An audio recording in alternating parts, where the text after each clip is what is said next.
Not over the summer, not in the house. I try to keep it a little bit tidy around the house. The wife would get pretty mad.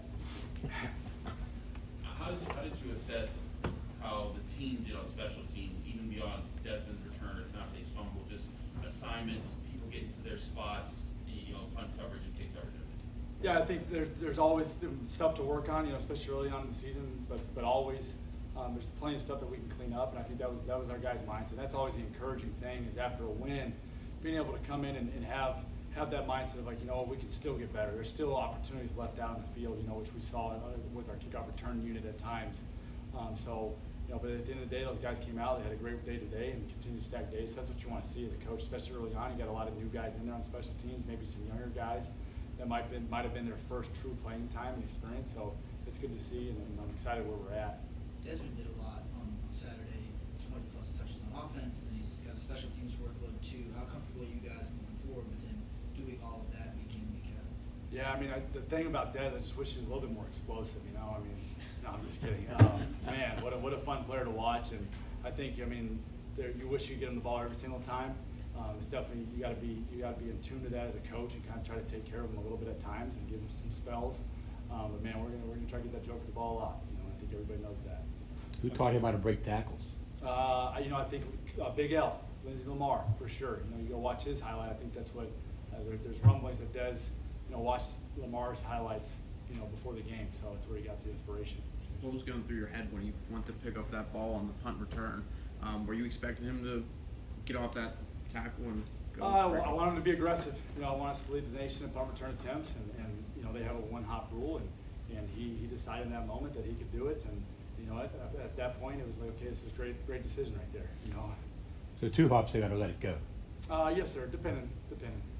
We want him to be aggressive. We heard from Pat a couple of times about the spring and camp that Ben has had, Salsa's had. What have you noticed about him in his work? What is it that has led to his consistency? He's loving the process. I think I've talked to him that before about just the ups and downs that he has had in his career has really helped him, to really enjoy this now. He doesn't take it for granted. He's had a great attitude every single day. He steps in the facility, and he's a true leader. He's a fierce competitor, and he's just loving every single day. And because of that, it's a byproduct. He's so dang talented, and you see that. And so I'm really, really pleased with where he's at, and I know he is too. And we just got to continue to stack days. Special teams is where young guys can sometimes get their opportunity to get on the field. Did you have some guys on Saturday, freshmen, redshirt freshmen, who impressed you with their work on special teams? Yeah, I think there's definitely a handful of guys. I think you say young guys, I think sometimes transfers too kind of included in there. Lynham did some good things with Gunner, and he's another guy that just continues to do a lot of stuff in different units, whether it's punt return, kickoff return, kickoff. So really pleased with him. Jesse Anderson got in there, did some really good things for us, and going to continue to force feed him in some areas. And from there, we had some, King Thompson, another guy. I know he's not a young guy by any stretch, but man, he did some really, really impressive things in KOR, which was fun to watch. Some violent things.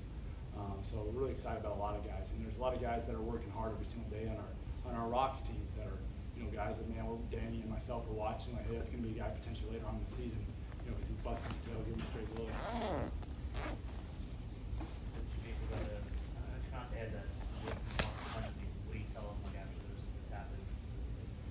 Yeah, obviously you can't ever turn the ball over. I'm sick about that one because obviously our defense, they take a lot of pride around here as they should about what they do, and that hurts them.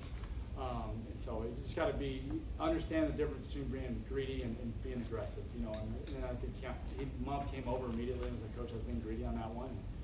It's one of those things, an older guy, like, okay, let's move on. There ain't nothing we can do about it now. Obviously we're going to get that corrected in practice, you best believe. It starts on me as a coach. I got to do a better job of preparing those guys. We'll get that stuff cleaned up. Other than his 5 receptions, did Gavin get open a lot of different times in the game? He was, definitely. And some underneath stuff, and he's continuing to get better and better, and just his overall feel. So really excited about where he's at. It was a great first game for him. Obviously, the milestone for him, which is so awesome. Over 1,000 yards in his career, and it's a testament to his longevity and his athleticism, and just really proud of him, and excited to see what we do moving forward with him. You go through camp and you're getting this new offense and you're working against Pitt's defense all the time. You're playing each other. you want to go out and see it against another team. So I mean, overall, with how the offense looked week one, I mean, we see all the numbers. But I mean, as you guys went back and looked at it, I mean, how did the offense work? I mean, in terms of operation, it was fun to see because again, like you said, it's when you go against our defense every day, it's hard. I mean, there's nothing easy, and they pin their ears back, and they obviously know all your tells as well because they see us and they study us.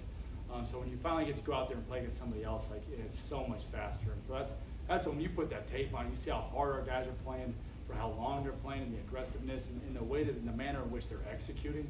That's so dang exciting as a coach, and they're fired up too, you know. And so that's where now moving forward, the challenge is, can we do that every single? Can we continue to up that, whether it's in practice on Tuesday, Wednesday, and then our preparation, so then we can continue to get better and better on Saturdays. Anything else for Coach? Just quickly, what Jake has brought, obviously had a couple of receptions. How quickly does he fit in? Obviously, he's played some games in this NCAA as well. Yeah, I mean, Jake Overman, he's really taken on. I mean, he's at first he was kind of a reserve guy, I guess, for lack of a better term. But man, he's really taken on a little bit of a harder edge now, and he's great in the room. He's an awesome leader, helping out with young Malachi there and some of the other guys on offense. And I'm just excited for him because, you know, he's moving around better than he ever has. And he even alluded to that watching the tape on Sunday. He said, man, I look different than I did even at the previous spot. You know, and so for him, I think moving forward, we're going to continue to do some different things and allow him to, you know, help the offense in whatever way they can. Coach, thank you for your time. Thank you all.